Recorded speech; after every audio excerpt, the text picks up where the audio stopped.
Today I'm going to show you how you can send fax message from OPPO A2. So let's start from opening the Play Store and look for the fax app. Choose Easy Fax, install it and open.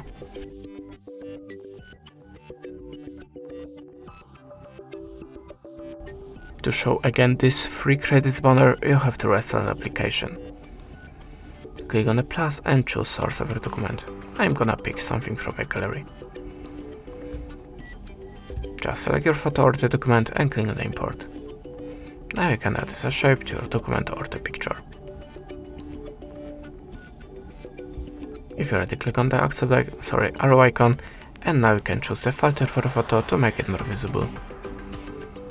If you're ready, click on the accept icon. Now just choose the country from the list and type the number it displays. After that, just click on the send icon, and this is the way how you can do it.